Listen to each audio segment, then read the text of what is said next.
Hey,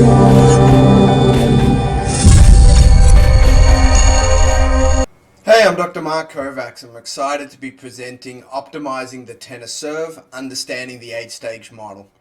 So, how we go about looking at the serve is we have three broad areas. We analyze, we diagnose, and then we fix. Today's focus is going to be all around the analysis side to try to provide you with some information to help you better analyze the serve and focus on the right areas. So hopefully you'll enjoy this presentation. We're going to have a lot of fun with it. We're going to go through the 8-stage model, which is the model that we've been utilizing for over a decade.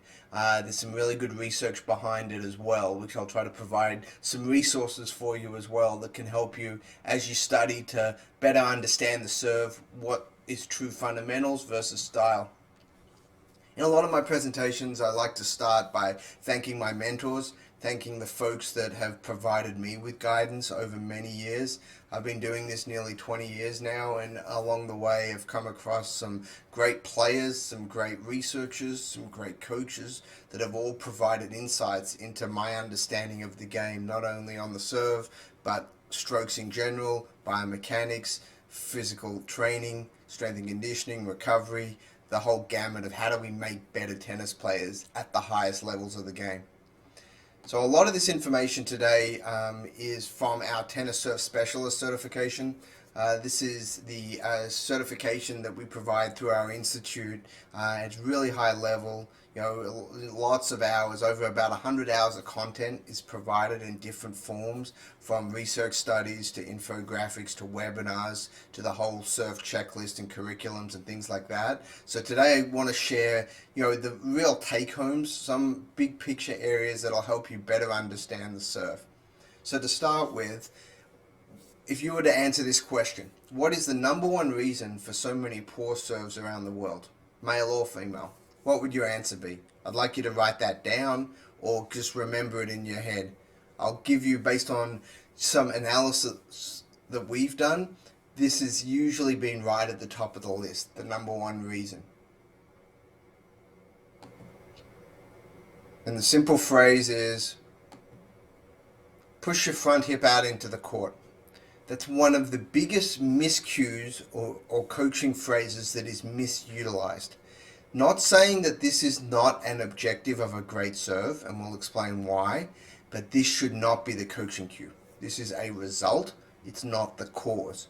And when we try to coach the cause, that's what gets us into problems. And we'll explain why this has so many potential pitfalls if this is a coaching cue that you may be utilizing.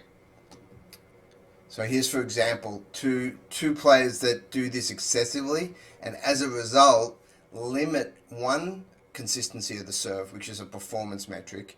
Two, it's nearly impossible to hit an effective serve if it's done this way. Three, it requires the arm to do more work than it should, which creates potentially arm, shoulder, and elbow problems. So there's 3 or 4 major potential risk factors, both on the performance side, improving speed, spin, types of serves you can hit, and then also on the injury risk side. So both factors play a role here if you significantly shift your weight into your front hip too early. And that's the big discussion, is it's too early and it's at the wrong sequence. It's not that that by itself is a bad aspect of the motion, because you can think of great servers like a Pete Sampras, of an Andy Roddick, that their hip is definitely out over the baseline. But as we go through, you'll understand why and when to do it correctly and how to get there effectively. Okay, second reason for so many poor serves around the world. Go ahead and try to think through this from your perspective of what it would be. Write it down, keep it in your mind. From our perspective, a simple phrase that is overused and used incorrectly is bend your knees. Out of all the servers that I've worked with in the lab, on the court, top 10 players, all the way down to junior players, this is one of those phrases the coaches use all the time: bend your knees more, bend your knees more.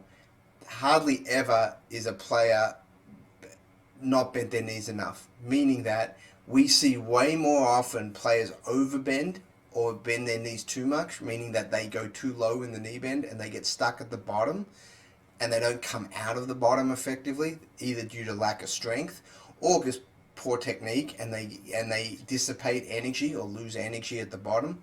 And this is one of those coaching cues that, again, of course we want to use the legs, there's no doubt about that, but bending your knees as a cue isn't working. It's not the right cue. So if you're someone that utilizes this a lot, start thinking about other options, and we'll talk about what some of these other options may be. How about a third reason for how many poor servers we see? Serve like you throw a ball. So this is a cue that gets used a lot in throwing countries, like that sports are more prevalent, such as cricket, such as baseball. So in some countries that don't have major throwing sports, you don't hear this phrase as much. But this is also one of those cues where it's misinterpreted. Throwing's great. Throwing's a great training tool. It should be done at young ages. It should be done all throughout development.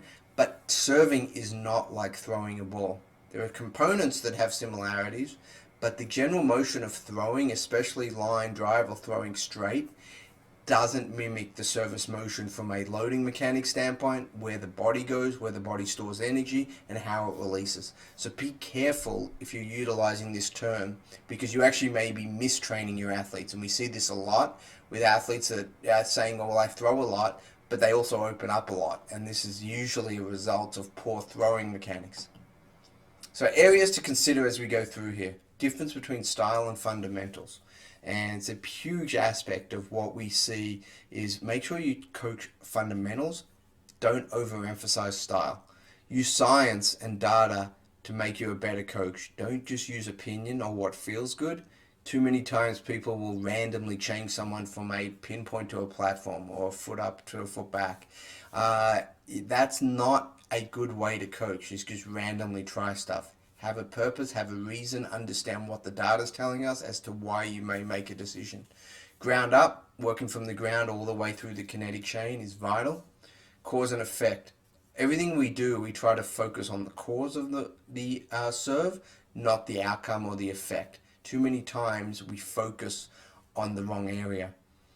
And then our eyes go to contact, meaning that a lot of times coaches will focus in on contact and try to make decisions based on contact.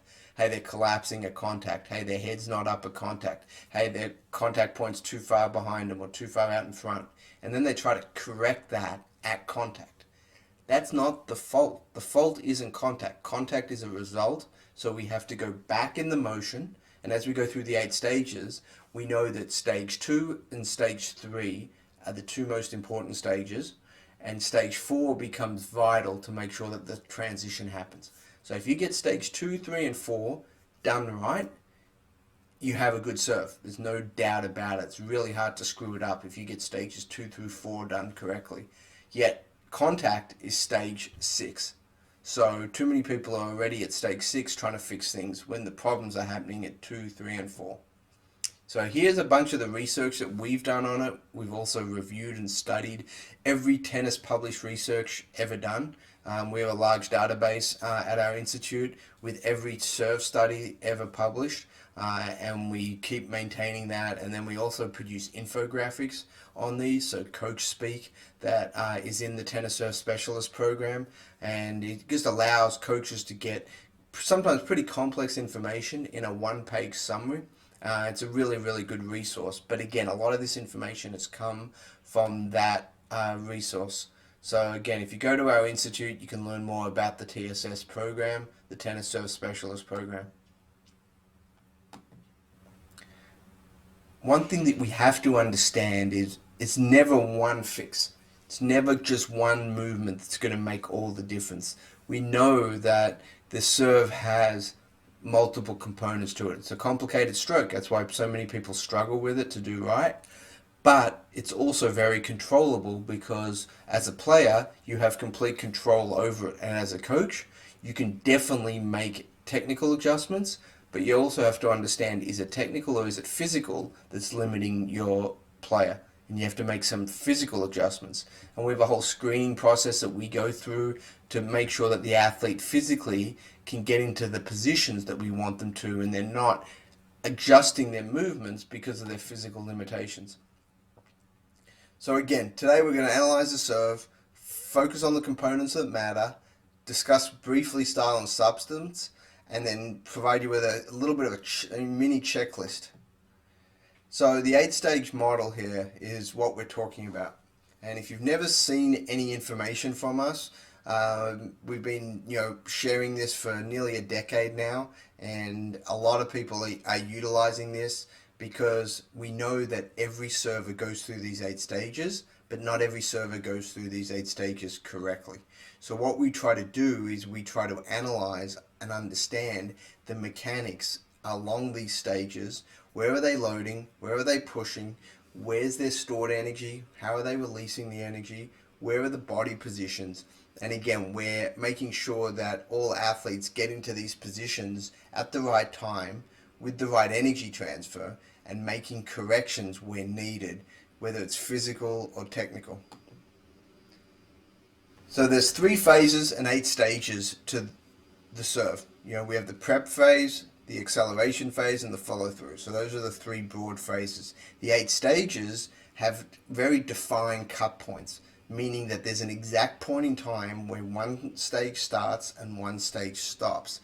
This makes it very easy to understand, very easy to follow, very easy to correct. So you know exactly what you're analyzing, and then you know exactly where to diagnose and fix the problem.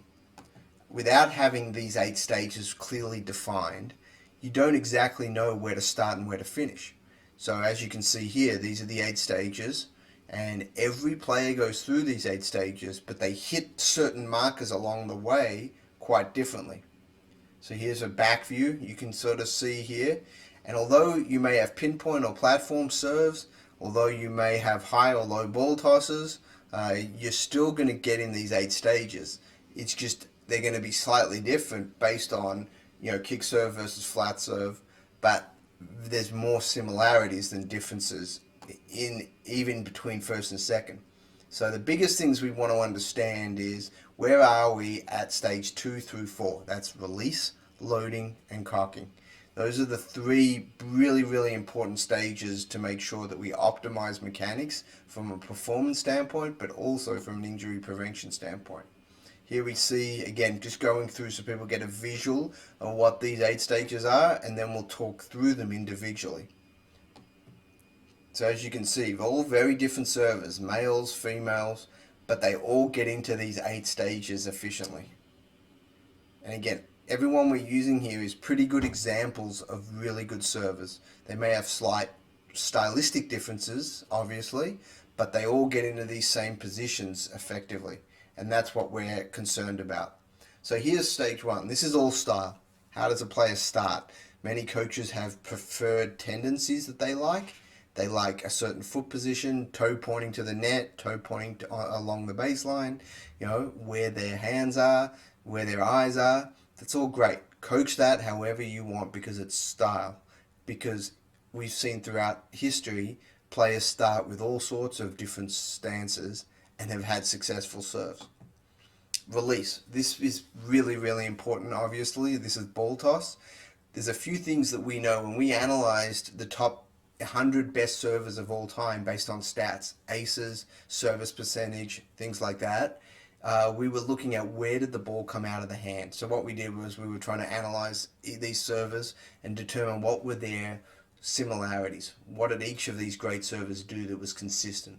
And one was the ball comes out between eye level and the top of the head. So you've got this little window where the ball comes out of the hand. If it comes out too low, it gets too far out in front. If it comes out too high, it goes behind them. Or for a right-hander, it goes too far to the left. So we know that that's one that we should teach to all players. That's a non-negotiable. That's a fundamental. So that's important. The next one is the vast majority, over 85%, release the arm somewhat towards the right net post for a right-hander. So that's going to be approximately on a 45-degree angle. Again, you've got occasional outliers that may not do that, but they do something else that allows them to get into an effective load position. And stage 3 is loading. getting into an optimum load position is really the goal of this stage. Even here, stage 2 is release, but the goal of an effective ball release is to allow you to easily get into a lower body loaded position effectively. Take back is not something we actually talk much about, and that may surprise folks, but over all our analysis over the last 20 years, there's a couple things that you see. One is you see a lot of varied takebacks. Think about Goran Ivanisevic versus Pete Sampras versus Andy Roddick versus Serena Williams. You know, all of them have great serves. All of them have vastly different takebacks. So that tells you immediately that the takeback is not the determining factor in having a great serve. It's not a fundamental. There's coaches that like a long takeback, coaches that like an abbreviated takeback, coaches that like a half takeback, semi-abbreviated. Be careful about getting sucked into teaching style. We want to teach fundamentals. And so what we do is we analyze the body, making sure that an athlete has the shoulder range of motion, has the ability to store energy in the right places, in the right directions, and that helps us determine what type of takeback they do. Most of the time, their most natural takeback is their best takeback. Meaning is you ask them what feels the best. And even when we make corrections and make adjustments to serves, I'm typically working with high level players, so they're pretty coordinated. So it's not talking about a complete beginner, but talking about someone that has some basic skill and has played the game a little bit. I can always get them serving better in 10 to 20 serves with any correction that we make. If they're not serving better in 10 to 20 serves, we know it's not a good correction. It shouldn't take weeks to make them feel better about their motion. They should be able to immediately hit with more velocity, and if your goal is to add more spin, they should be able to add more spin immediately. If that doesn't happen in the first session, you're probably focused on the wrong correction. So it doesn't mean it's going to be perfect. It doesn't mean that it's going to hold up under pressure perfectly the next day, but they immediately will see an improvement and they'll feel like it's more efficient. Because everything we try to do is focus on efficiency. How efficient can we make the motion, and how can you serve for 3 hours straight, not get sore, not get tired, and maintain serve speed or serve velocity. Loading. This is arguably the most important stage. If you had to pick one stage to maximize, this is the stage. Why? Because this is the last point in time that you can store energy in your lower body before you release that energy up and out into the ball. So your lower body is your engine. That's where you're storing your energy in the right direction. You want to store your energy back and down so that you can go up and out. For every angle that you store energy, you want to release on that same angle. So we want to go back and down to go up and out. If we go straight down, which a lot of players do, what happens? They go straight up and then they over-rotate too quickly, and that's when they fall to the left for a right-hander, they collapse at the core, they break, they do all the things that we see at contact that is not good. But the reason it's not good is because they don't get into the position here effectively. So there's symmetry in all good athletic movements, meaning that notice that we have the hips and the shoulders are on basically the same angle. We have a 45-degree angle at the shoulders and approximately a 45-degree angle at the hips. That doesn't always happen with most servers. Great servers, it always happens. Not so good servers, it doesn't always happen. So you want to make sure that they're loading in the right direction. Cocking. This is the last point in time that we're storing energy in the upper body, meaning that your lower body has transitioned energy from the lower body in stage 3. Now you've completely moved that energy up into the core and the upper body. You could actually cut off this person's entire lower body and they'd still be able to hit the serve at the exact same speed. Why? Because their job of the lower body is done. The moment they get off the ground, the energy is being transferred, and we're transferring it up through the chest into the arm, and now we're storing energy. And there's a couple things in this position that can be physically limited. If the individual has poor thoracic extension, which is a really important component to good servers, they're not going to be able to get back or point their chest to the sky effectively. If they don't have good shoulder function, shoulder range of motion specifically, they're not going to be able to get their tip of the racket pointing down. And the best servers get into this position better than everyone else. And it's partly genetic and it's partly training. Just like Michael Phelps is such a great swimmer, he has genetic hands and feet that are twice the size of most normal people, allows him to go through the water quicker. Great servers have certain genetic components that allow them to get into these positions slightly better than the average person. However, we can still understand where they get to, how they get to it, and then do off-court training, drills, exercises to work on the body to maximize it to become a great server. And that's what we spend a lot of time on, is working on parts of the body to increase their ability to get in these positions, to maximize their spin rate, to maximize their serve speed. And this is a stepwise, day-to-day process that all good athletes should be going through to improve all strokes. But the serve is one of the easiest to show immediate improvement because it's 100% in control of the athlete. Now we're getting into the acceleration phase, and what we're doing here at stage 5 is we're going up into the ball. You may have heard the term shoulder over shoulder or hip over hip position. This is one of those positions that we got to maintain, and it's at this position where a lot of stuff breaks, meaning that an athlete has started to over rotate. They're not anymore in the shoulder over shoulder, hip over hip position. They've started to over rotate, fall to the left, don't keep their head up, don't keep their eyes up.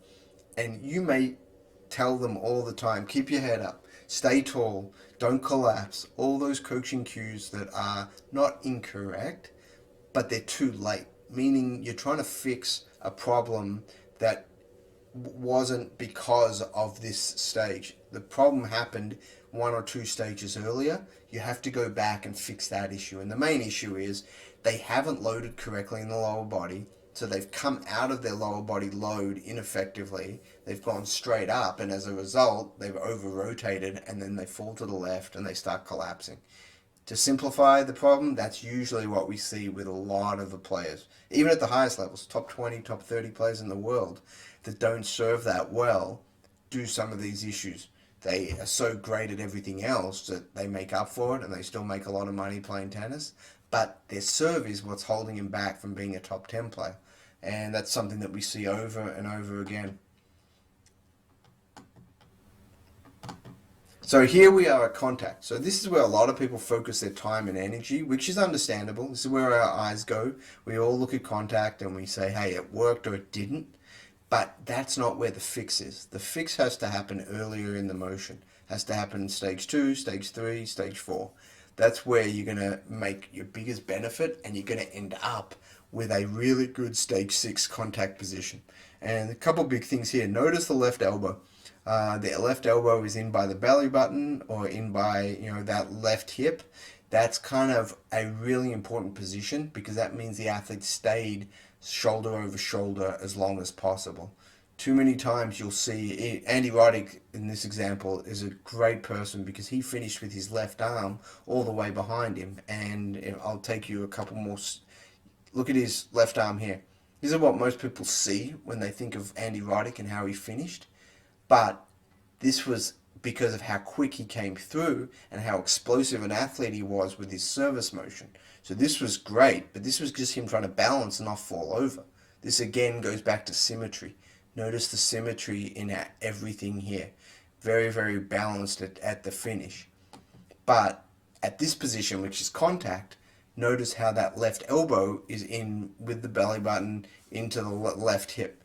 This is why he's so stable at contact, full extension, and the head's still up. So, we've got some really, really good things that happen at contact.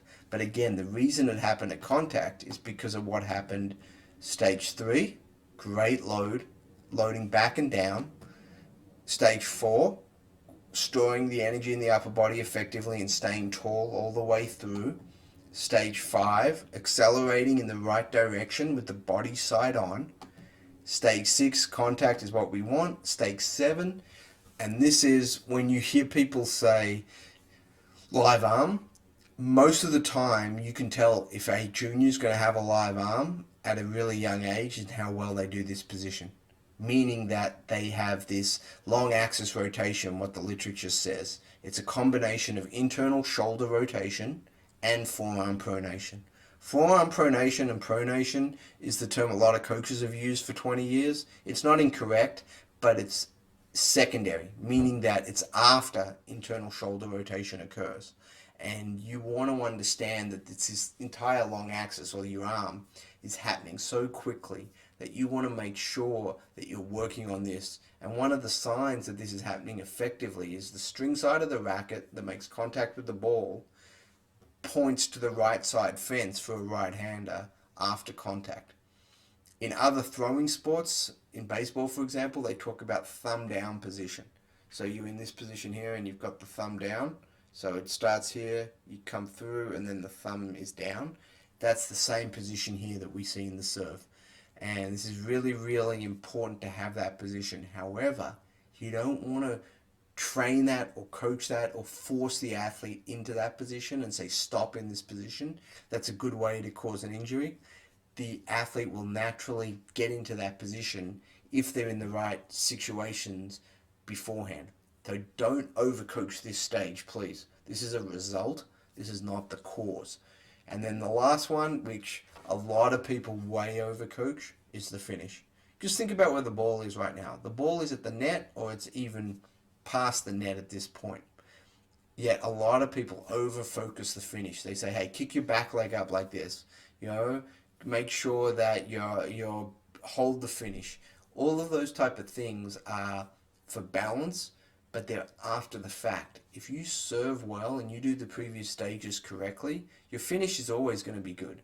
Never seen a player with a bad finish, ever, that has done stages 1 through 7 correctly. I've never, ever had to coach the finish.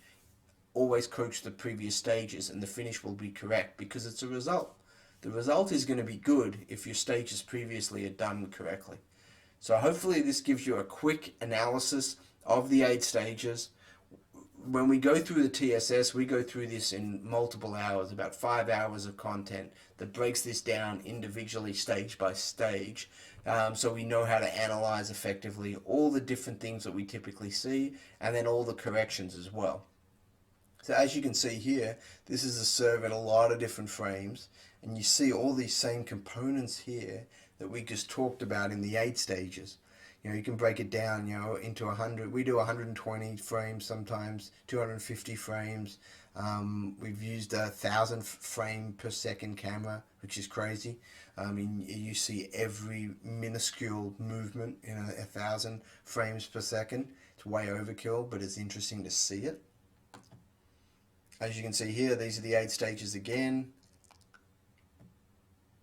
And just a real quick refresher for folks, kinetic chain, making sure we use the lower body effectively, the ankles, the hips, the core, the shoulder, the elbow, the wrist. We spend a lot of time making sure there's good range in all these areas, good stability in all these areas, because mobility and stability are 2 different things. We want to make sure that we understand where we want to have mobility, greater range, and we also got to understand where we have to have greater stability, meaning that you want an athlete to be stable so they can push through those areas well. They can create high ground reaction forces that can be transferred efficiently. So you have to understand this, and this is not, we don't have enough time today to talk through this a lot, but what we do in our lab is we sort of analyze the servers, we understand where they strengths are, what parts of the body, from their abduction, range of motion, to their thoracic flexion, to their ankle range, to a bunch of other factors that play a role here. And a lot of tennis players we know are stiff. They don't have great range of motion. That's one. Deal with the range of motion first and foremost. Secondarily, though, we need strength and stability in the right places. General squatting and things like that is really good. We do that with a lot of athletes, but it's not good enough for the serve. If you put someone in a squat rack and say, we're going to squat, and we're going to get your legs strong, the legs are going to get strong. But that's not the same motion as a serve. So we've had plenty of athletes that are very strong in the weight room, but they weren't training the right way. So you need to train the right way to improve the serve. These are the most common issues that we see. The right is an example on a force plate. So you kind of see that the back leg, there's no back leg load. This is an amateur player. Wanted to highlight something that you may see a lot. club player that has okay upper body mechanics, not great, but okay. But they step around with their back foot, they over rotate, and they just don't have good back leg involvement. And this is very, very common. We see this a lot even at the pro level, where they don't utilize their back leg effectively. Here's a pro that does a much better job. Notice in stage 3 here, we get the right transfer, lower body, back leg and front leg. So as you can see here, you start with the purple, which is the front leg, and the red is the back leg. So front leg first, weight shifted onto the front leg, then it rocks back onto the back leg once you get into stage 3 here, and then they explode up. And that's a really, really good profile of the right force produced in the service motion. You want to start on the front leg, of course, taking your bounces, your weight shifted on the front leg. Then as you release the ball, you start shifting back into the back leg loads, usually 60-40. People always ask, what are the percentages? Well, it varies. It can be 55%, 60%, 65% at the peak, meaning at the highest point of back leg load, which is right around here. And then it shifts as you're about to jump. You start shifting weight into the front leg and jumping. So you've got to understand where we're talking about. So it's really important to know that. How do we develop this? Again, want to just show a couple basics. This is some off-court training that we do to work on these areas, working on single leg movements. And notice how the video on the right, when we're doing the hurdles, that's working using a stick above the head. Why? Because we have to be able to jump with our hands above our head, because when we're serving, that's the position of the body.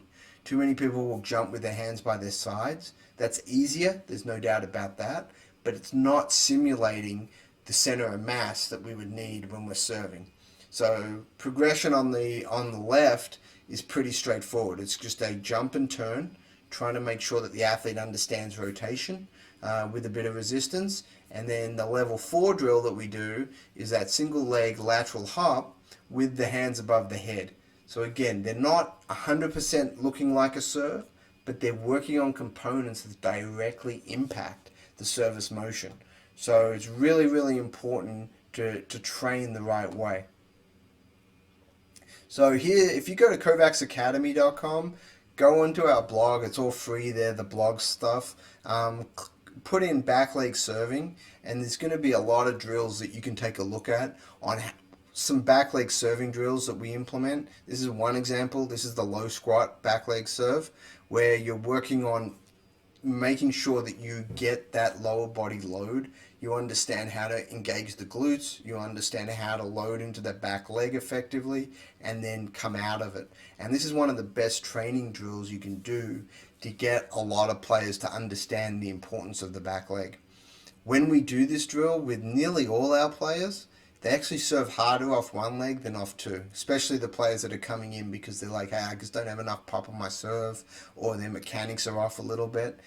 You have them serve off one leg, they can serve just as hard as off two legs. And then once they go back to two legs, then they start serving 5 to 10 miles an hour harder in most cases. So it's really, really important to understand how to load effectively and how to load appropriately. Again, a lot of this information is from the Tennis Surf Specialist Certification Program. Go to our website, you can learn more about that, but wanted to kind of show you there's a bunch of modules, about 15 modules, dozens of hours of content on the serve.